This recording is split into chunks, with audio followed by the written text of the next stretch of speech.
నేను ఫ్యాన్ అని చెప్పలేను, పిచ్చి కొంచెం ఎక్కువ భక్తి.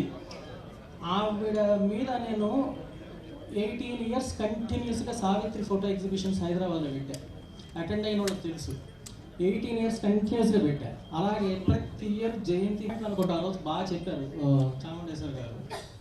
ఒకటి ఇవన్నీ ఉండటమే కాదు, చక్కగా రాయగలరు. 4 సావిత్రి గారిని ఎలా ప్రజెంట్ చేయాలి అంటే ఆ లెవెల్లోనే ఉంటుంది ఆ బుక్ కూడా. సో నుంచి వారి సినిమా చూసి పెరిగి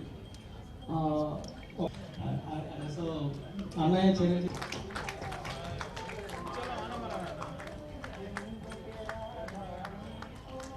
సావిత్రి క్లాసిక్స్ పుస్తక ఆవిష్కరణ మహోత్సవం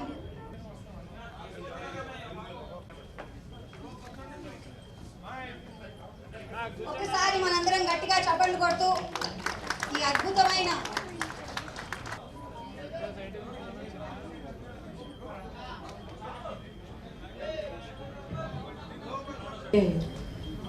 సావిత్రి గారితో నేను కూడా 4 సినిమాలు నటించాను. చాలా చిన్నపిల్లని, అప్పుడు 14 years. ఫస్ట్ సినిమా గుహనాథన్ గారి సినిమా, దాంట్లో నాకు మదర్గా యాక్ట్ చేశారు. కానీ ఆమెతో తక్కువ సీన్స్ ఉండేది.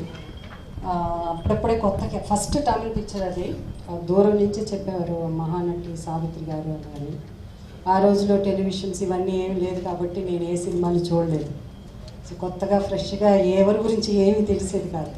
సో ఆమె గురించి అంతా అలా వస్తుంటే ఆమె కారు దగ్గరనే సెట్లో లేచి నిల్చునేవాళ్ళు. సో ఎవరు అని అప్పుడు మెల్లిమెల్లిగా ఆమె గురించి తెలుసుకోవడం. అలాగే జయలలిత గారి 100th మూవీ బాగ్దాద్ పేరళగి అని ఒక పిక్చరు, దాంట్లో మళ్ళీ సావిత్రి గారు నాకు మదర్గా యాక్ట్ చేశారు. బట్ మాకు అసలు ఎప్పుడు ఇంట్రాక్షన్ కానీ సీన్స్ ఉండేది. అలాగే ఒక తెలుగు సినిమాలు అలా చేశాను. ఒక్కసారి మాత్రం దగ్గర పక్కన కూర్చుని ఒక సీన్ ఉన్నింది. సావిత్రి గారు ఎంతమంది కళాకారులు ఉన్నారు?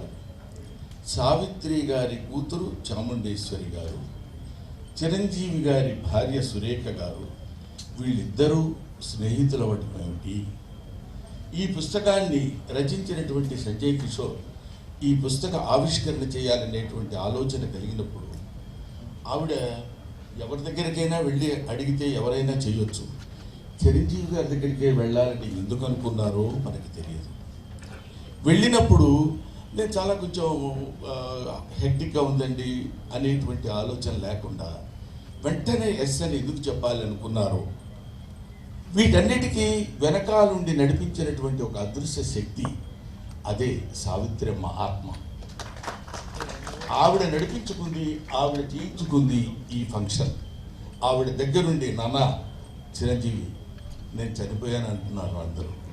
కాదు, నేను బతికే ఉండాలి, బతికే ఉన్నాను అన్న విషయం నువ్వు చెప్తే అందరూ నమ్ముతారు.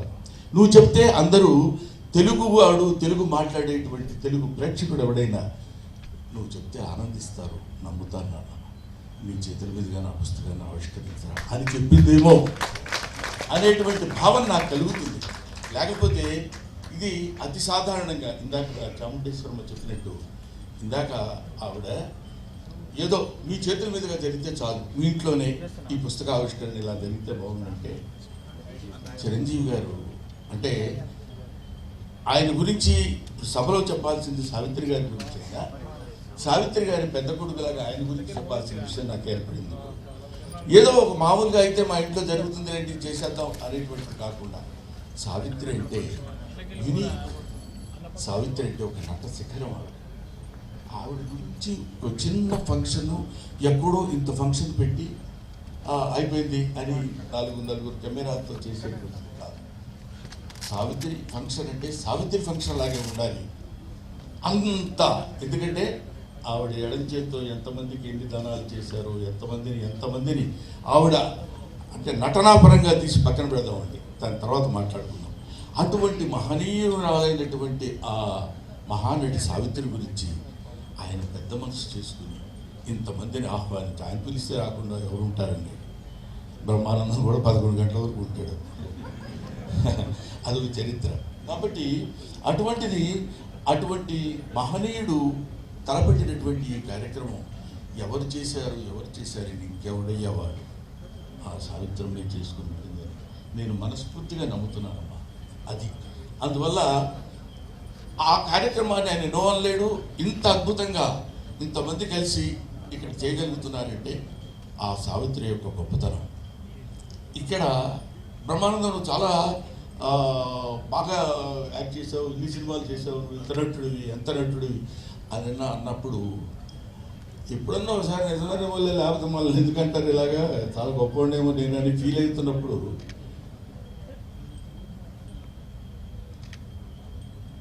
అది ఆవిడ నటించేటువంటి సినిమాలు ఏదైనా ఒక్క సినిమా అంతా కూడా కాదు, ఒక సీన్ అంతా కూడా కాదు, ఒక ఎక్స్ప్రెషన్. వర్చువల్ గారు చెప్పినట్టు ఒక ఎక్స్ప్రెషన్. డాక్టర్ చక్రవర్తిలో పాట ఉంటుంది. ఆ పాటలో అమ్మ నటించినటువంటి విధానం చూస్తే ఒక్క సెకండ్లో అంత రొమాంటిక్గా నీవు ఆ పాట ఏంటి, నీవు లేక వీణ నిలువు లేక వీణ పలుకలేనన్నది, నీవు రాక రాదా నిలువలేనన్నది. ఆ పాట ఒకసారి దయచేసి మీ అందరికీ చేతులకి నమస్కారం నేను చెప్తున్నాను. గూగుల్లో కొడితే వస్తుంది, పాట చూడండి. ఇప్పుడు మేము మహానటులం, మేము చాలా గొప్పవాళ్ళని బోర్డు పెట్టుకునే వాళ్ళందరూ ఆ పాట ఒక్కసారి చూస్తే కనువిప్పు కలిగి వాళ్ళల్లో ఉన్నటువంటి నట అహంభావం మొత్తం దద్దలిపోయి పగిలిపోయి ముక్కలైపోయి ఆ తల్లికి చేతులకి నమస్కరించాలనిపిస్తుంది.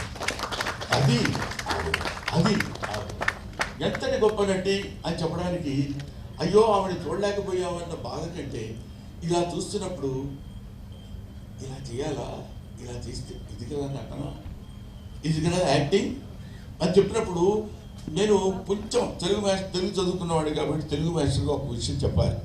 బంబెర పోతని అంటాడు, అంబ నవాంబుజోజ్వల కరాంబుజ శారద చంద్ర చంద్రికాగడాంబర చారుమూర్తి ప్రకట స్ఫుట భూషణ రతన దీపికా చుంబిత దిగ్విభాగ శృతి సూక్త వివిక్త నిజ ప్రభావ భవాంబర వీధి విస్తృత విహారిణి నన్ను గొప్పదోడు భారతి అని కోరుకుంటాడు. ఎవరు? బంబెర పోతన సరస్వతీదేవి. మన నటీనటులు నటీమణులు నటులందరూ కోరుకోవాల్సింది ఏంటంటే భావాంబర వీధి విస్తృత విహారిణి కాదు, నటనాంబర వీధి విస్తృత విహారిణి సావిత్రి గొప్పదోడు భారతి అని నమస్కరించి ఎక్కడో శిఖరాగ్రం మీద కొన్ని వేల వేల వేల వేల మెట్ల మీద కూర్చున్నటువంటి ఆ మహోన్నతమైనటువంటి నటిని ఎక్కడానికి ముందుగా మొదట కనిపించేటువంటి ఆ ప్రథమమైనటువంటి సోపానానికి నమస్కరించుకుని వెళ్ళాలి. అది ఆవిడ సావిత్రి గారు ఎంత గొప్ప నటి అని చెప్పడానికి ప్రతి వాళ్ళు మనం ఎన్ని చెప్పినా ఒక్కొక్క చూపు. పాండవ వనవాసంలో బానిసల కింద అహంభావమా దుశ్శాసన తోడ్కునరమ్మా బంధకిని అని సూర్యంగారావు గద్దించి అడిగినప్పుడు మిక్కిలేని రాధాకృష్ణమూర్తి గారు తీసుకొచ్చేసి ఆవిడ అక్కడ నిండు సభలో పడుకోబెట్టినప్పుడు ఆ తర్వాత ఎంతమంది ద్రౌపదిని చేశారో తెలియదు కానండి, కృపాచార్యుడిని ఎలా చూడాలో అలా చూస్తుంది, ద్రోణాచార్యుడిని ఎలా చూడాలో అలా చూస్తుంది, దుర్యోధనుడిని ఎలా చూడాలో అలా చూస్తుంది, దుశ్శాసనుడిని ఎలా చూడాలో అలా చూస్తుంది, కృపాచార్యుడిని ఎలా చూడాలో ఒక్కొక్క చూపులో ఒక్కొక్క వైవిధ్యాన్ని కనపడేటట్టు చూసి ఈవిడేనా ద్రౌపది, నిజంగా ద్రౌపది ఈవిడేనేమో అనే భావన కలిగించేటువంటి శక్తి సత్తా ఉన్నటువంటి మహానటి. ఆవిడ గురించి మాట్లాడుకోవడానికి ఇంతకంటే ఇంకేం కావాలి? ఆవిడ గురించి మాట్లాడుకునేటువంటి అవకాశం మనకు కలగడం. అంటే ఎవరో తెలుసా, ప్రతి పదార్థం పేరు. ఎందుకంటే ఏ పాట నాకు ప్రతి పదానికి ఒక ఎక్స్ప్రెషన్ ఉంటున్నారు. That is the greatness of Savitri. అది నేను నిజంగా నమ్ముతున్నాను. ఎప్పుడు కావాలంటే ఒక పాట చూసి ప్రతి పదానికి ఆవిడ మొహంలో ఎక్స్ప్రెషన్ ఉంటుంది. అయితే సావిత్రి గారికి చాముండి గారు వాళ్ళ తమ్ముడు ఒక కొడుకున్నారు, నాకు తెలిసి చదువుకున్నాం. తర్వాత అంత తాపత్రయపడి ఎన్ని సభలు చేసినా రెండో కొడుకు సంజయ్ కిషోర్. ఎందుకంటే ఈ పుస్తకం మామూలు పుస్తకం కాదు. ఇందాక ఇవాళ పెద్ద కొడుకు వచ్చాడు. ఇన్నేళ్ళకి ఒక కొడుకుని సంపాదించుకున్న విధంగా చాలా మంది ఎవరు చేస్తారని బతుకు బతుకున్న ఆర్టిస్టులే వాళ్ళు తీర్చేది. అలాంటిది సావిత్రి గారు వెళ్ళిపోయి 40 రోజులకి ఇంత వైభవంగా ఆవిడ పుట్టినరోజు చేసుకుంటున్నామంటే మామూలు విషయం. అంటే చిరంజీవి సావిత్రి చిరంజీవి ఈ రెండు. ఎక్కువ మాట్లాడకుండా ఆవిడ మీద నాకు ఇష్టంగా ఎప్పుడో రాసుకున్న ఒక కవిత చదివేసి నేను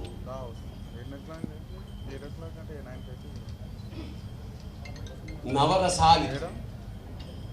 త్రికాలాలకి అతీతమైన త్రివిక్రమ స్వరూపం నటరాజుకి స్త్రీ రూపం సావిత్రి.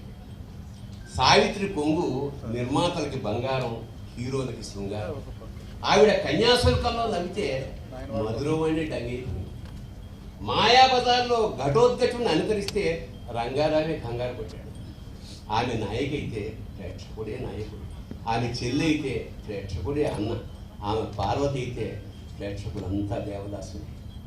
కోమాలో ఆమెను చూస్తే ఆడుపడ్డ బావిలో తేలే చందమామలాగా, పతనమైన విజయనగర సామ్రాజ్య వైభవంలాగా, శిథిలమైన 1000 స్తంభాల గుడిలాగా ఉండేది. ఓడలో లైట్లు ఆరిపోయిన ఒంటరి దీపస్తంభంలాగా ఉండేది. నభూతో నభవిష్యతి. ఒక్క సావిత్రికే ఆవిడ గురించి మాట్లాడి తరించేటువంటి భాగ్యాన్ని నాకు ప్రకటించిన చిరంజీవి గారికి నా హృదయపూర్వకమైన నమస్కారాలు తెలియజేస్తున్నాను.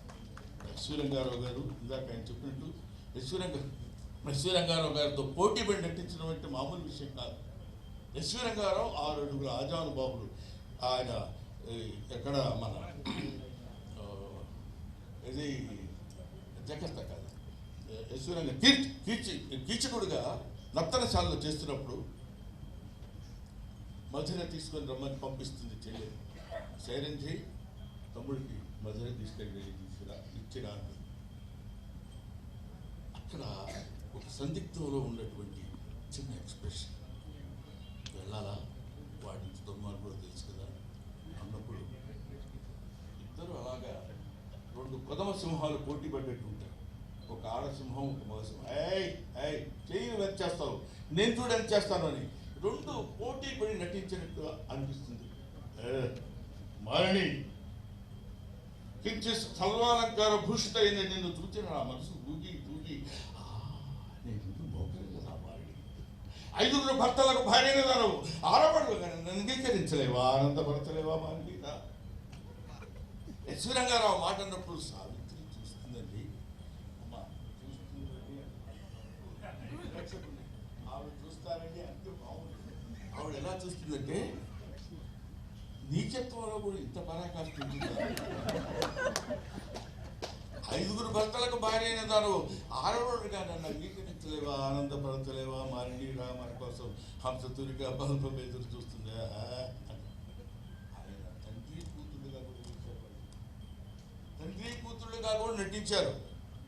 కానీ ఇక్కడ ఒక పరమ నీచమైనటువంటి, పరమ దారుణమైనటువంటి, కామానికి బానిసైనటువంటి ఒక మూర్ఖుడిగా తను నటిస్తుంది.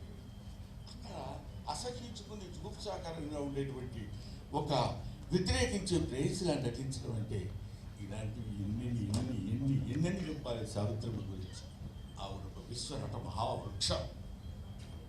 ప్రపంచమంతా వ్యాపించినటువంటి ఈ నటీనటులకు కనువింపు కలిగించేటువంటి మహానట వృక్షం ఆవిడ. ఆ వృక్షం కింద ఎన్నో పూలు కాయలు పండ్లు రాలిపోతే మాలాంటి నటులు అక్కడ వేరుకుని చిన్న సజ్జలో ఆ పూలు పోవాల్సిన స్థితిలో వారు. అటువంటి వాళ్ళని చాలామంది మనం ఏమనుకుంటామంటే లలిత కళలు అంటారు. లలిత కళలు అంటే మామూలుగా ఫైన్ ఆర్ట్స్ అని ఇంగ్లీష్లో అంటారు. తెలుగులో దాన్ని తెలుగు చేసేటప్పుడు లలిత కళలు అంటారు. లలిత కళలు అంటే లలితములైన కళలు అని, చాలా సునిశ్చితమైన కళలు కాదు. లలిత కళలు అంటే లలితా గాయత్రి యొక్క అంశ కలిగినటువంటి కళలు, లలితా గాయత్రి యొక్క అనుగ్రహము కలిగినటువంటి కళలు. అవి కొంతమందినే ఆ తల్లి చూసి చేసుకుంటుంది, కొంతమందినే ఆ పట్టుకుని బయటకు తీసుకొస్తుంది. అలాంటి వాళ్ళలో లలితా గాయత్రి స్తన్యాన్ని కోరినటువంటి ప్రథమ అద్భుతమైనటువంటి నటి, తెలుగు బిడ్డ నిశంకర సావిత్రి అంటానికి ఆవిడ ఎంత మహానటి అంటే అంత మహానటి అని ఏ శంక లేకుండా చెప్పవచ్చు నిశంకర సావిత్రి అంటే అంత గొప్ప. అటువంటి ఆవిడ గురించి ఎన్నని ఎన్నని ఎన్నని ఎన్నని చెప్పుకోవాలని చెప్పండి. అంతటి మహానటి ఆవిడ తలుచుకుంటేనే ఆహా ఇది చాలు కదా, ఇది కాక సాఫల్యం, ఇది కాక జన్మ సత్యార్థం పట్టుకున్నది. ఆవిడ గురించి మాట్లాడేటువంటి అవకాశం కలిగింది కదా, కలిగించినటువంటి మహనీయులు ఎంతోమంది ఉన్నారు కదా అని. అమ్మ చాముండేశ్వరి, ప్రియా, గోవిందరావు గారు, మీరు ఏదో అంటారు సామెత, తల్లి గురించి ఈ వయసులో అమ్మని ఎలాగైనా బతికించుకోవాలి అనేటువంటి, బతికించుకోవాలంటే అమ్మ చచ్చిపోతే బతికించుకోవాలి. ఆవిడ ఉంటుంది ఉంటుంది ఉంటుంది ఉంటుంది. నటన భావాంబర వీధిలో విస్తృతంగా విహరిస్తూ ఉంటుంది, నటనాంబర వీధిలో నివసిస్తూ ఉంటుంది ఆ మహానటి సావిత్రి. ఆ తల్లికి నా హృదయపూర్వకమైనటువంటి నమస్కారాలు తెలియజేసుకుంటూ, అంటే నమస్సులు తెలియజేసుకుంటూ అని నేను ఎందుకన్నానంటే, చచ్చిపోయిన వాళ్ళకి నివాళులు చెప్తాను. ఇంకా చచ్చిపోయిందనే మాట నా నోటి నుంచి రావాలని నాకు ఇష్టం లేక నేను చెప్తున్నాను. ఎదురుగా కూర్చున్నారు మా అరవింద్ గారు, ఆయన వాళ్ళ నాన్నగారు ఉన్నారు. నాకు చిన్నప్పుడు మోగ మనసుల్లో వీళ్ళిద్దరు కాంబినేషన్ ఉండేది. ఎలా ఇటు పక్క రొయ్యలు, ఇటు పక్క పరమంజాపం, ఇటు పక్క వచ్చేసి నా వల్ల కాదా అనేవాడు ఆయన. ఏంటి ఇది ఇలా అన్నప్పుడు చిన్న మోగ మనసుల్లో సావిత్రమ్మ గారు ఆయన చేస్తున్నటువంటి నటన కాకుండా క్యారెక్టర్ పరంగా చిన్న నవ్వు నవ్వేది. మీరు ఒకసారి వీరింటి ఒకసారి చూడండి. ఇలాగ ఎన్ని కోటి సీన్లో ఇక సద్గా అది శవం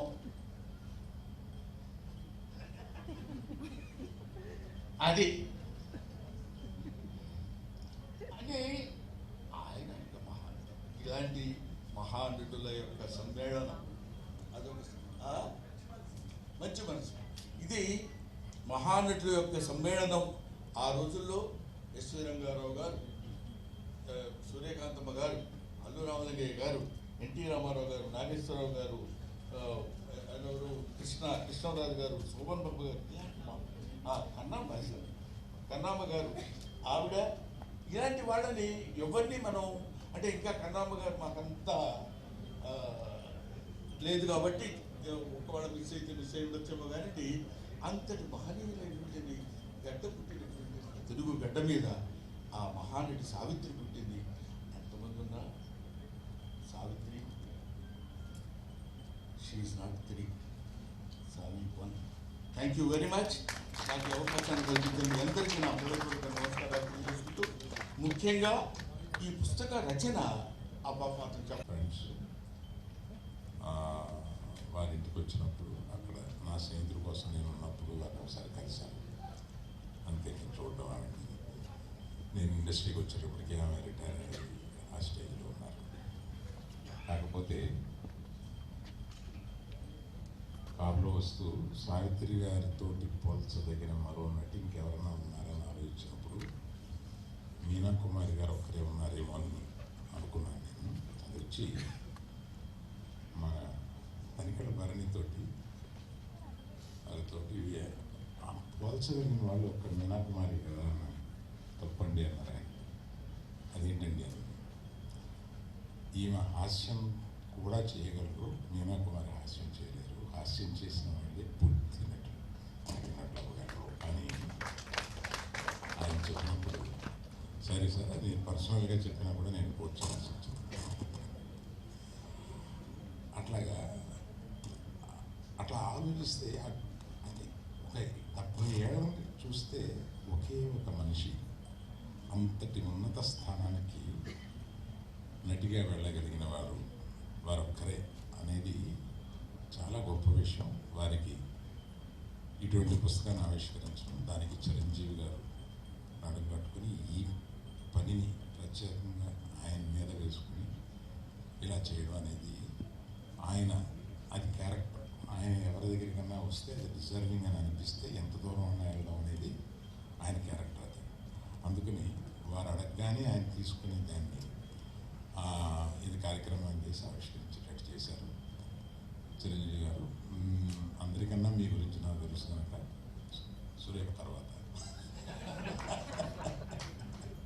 నాకడే కంటే చేతల్లో ఇలా చూపించుకునే అదృష్టం నాకు లభించినందుకు నేను కాలమైనటువంటి ప్రతి ఒక్కరికి శ్రేష్ఠ హృదయపూర్వక నమస్కరిస్తాను. బట్ ఆవిడతోటి నాకు అనుబంధం ఉంది అని చెప్పుకోవటం అన్నది నాకు చాలా సంతోషంగా గర్వంగా అనిపిస్తుంది. నేను పునాదిరాళ్ళు అనే సినిమా మొట్టమొదటగా చేస్తానని వాళ్ళకి చెప్పడం అన్నది అది కాకతాళీయం. ఎందుకంటే అప్పటికి నా ఫిల్మ్ ఇన్స్టిట్యూట్ కోర్స్ పూర్తి కాలేదు, చేయకూడదు, అయినా సరే తప్పనిసరి పరిస్థితిలో వస్తాను అన్నాను. అది 1978 ఫిబ్రవరి మార్చి రాబోతుంది.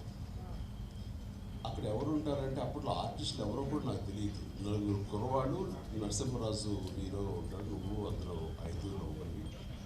అక్కడికి వెళ్ళిన తర్వాత నెమ్మదిగా ట్రైన్ ఎక్కి రాజమండ్రి వెళ్తుంటే షూటింగ్ సమయంలో నువ్వెవరితో యాక్ట్ చేస్తావో తెలుసా అని. తెలీదు. మహానటి సావిత్రి గారు ఉన్నారు, ఆవిడ కాంబినేషన్ నటిస్తున్నావు అనేసరికి ఒక్కసారి ఒళ్ళు జలధరించింది. వాళ్ళు నాకు ఎందుకు చెప్పలేదో ఏమో నాకు తెలియదు, కానీ ఇది నిజం అన్నట్టుగా అవాక్యం వింటే ఎస్. ఆవిడ రాజమండ్రి పంచవటి హోటల్ ఉండేది అప్పట్లో. ఆ పంచవటి హోటల్లో రూమ్లో సేవ తీరుతున్నాను, రండి పరిచయం చేస్తాను అని తీసుకువెళ్ళారు. ఆవిడ చూడగానే అసలు అవాక్కైపోయాను, నోట మాట్లాడలేదు.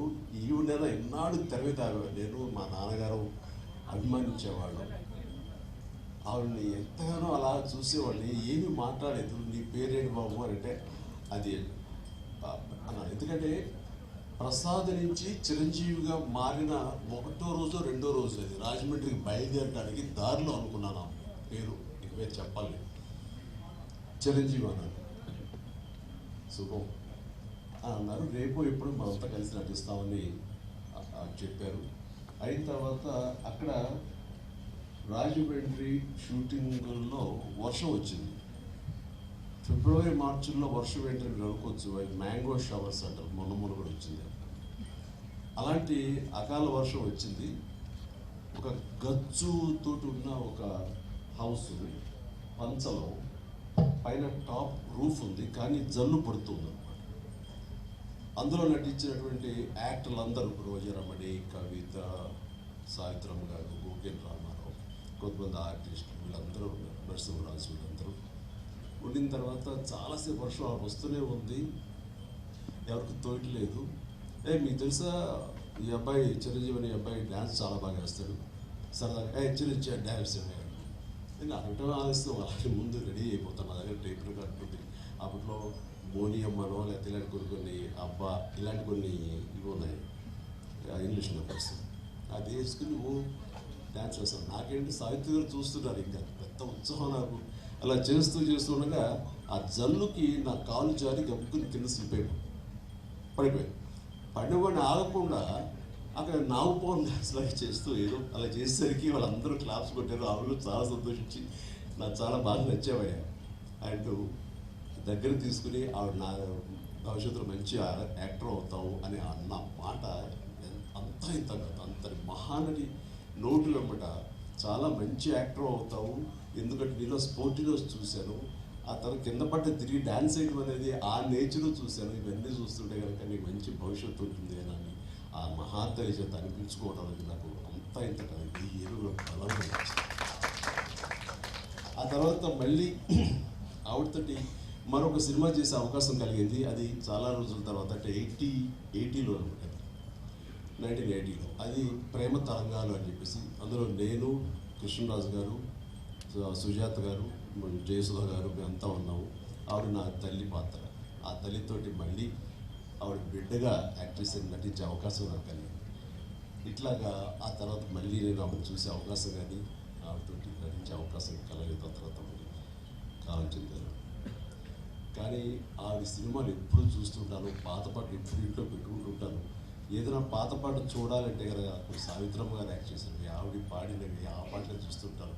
ఎంత సునిశ్చితమైనటువంటి ఎక్స్ప్రెషన్స్, ఎంత హావభావాలు, కేవలం కళ్ళతో మాత్రమే ఆవిడ చూపించేటువంటి గొప్ప నటి. ఇందాక మన గత వక్తలు అన్నట్లుగా ప్రపంచంలో మరి ఏ నటి లేరండి. ఆవిడ కళ్ళతో యాక్ట్ చేసేవాడు, కళ్ళతోనే ఆకట్టుకునేవాడు, కళ్ళతో హావభావాలు పలికించేవాడు గొప్ప నటి. మా నాన్నగారికి చాలా ఇష్టమైన నటిమణి సావిత్రి గారు. సో బహుశా నాకు నాన్నగారి నుంచే వచ్చిందేమో. నాన్నగారు ఆవిడ పాటలు అవి ఏదో కనిపిస్తున్నా, ఎప్పుడు చూపిస్తున్నా, మేము సినిమాలకు వెళ్ళినా సరే దాని ఇంటికి వచ్చిన తర్వాత విడమని చెప్పేవాడు నాన్నగారికి నటపట్టడం మొక్క కొద్దీ సావిత్రి గారు ఎలా చేసేవాడు. అక్కడ చూసి అంత ఇదిగా ఉండేది. ఆ కళ్ళ నుంచి బయటికి నీరు రాదు, కానీ ఆ కళ్ళలో ఆ కరుణ రసం ఎంత బాగుందో చూడండి నాన్నగారు చెప్తుంటే. ఆ రకంగా నాన్నగారి నుంచి నాకు ఆవిడ మీద అభిమానం కానీ, వారి నటనలో అలా చూడటం కానీ, దాన్ని ఆకలింపు చేసుకోవడం కానీ, అలాగే ఆవిడ మీద అభిమానం పెరగడానికి బహుశా అదే కారణం. అందుకని నేను అంతమించి ఆ మహానటిని ఎనలైజ్ చేసి మహానటి గురించి నేను చెప్పేంత అర్హత నాకు నిజంగా లేదు నాకు.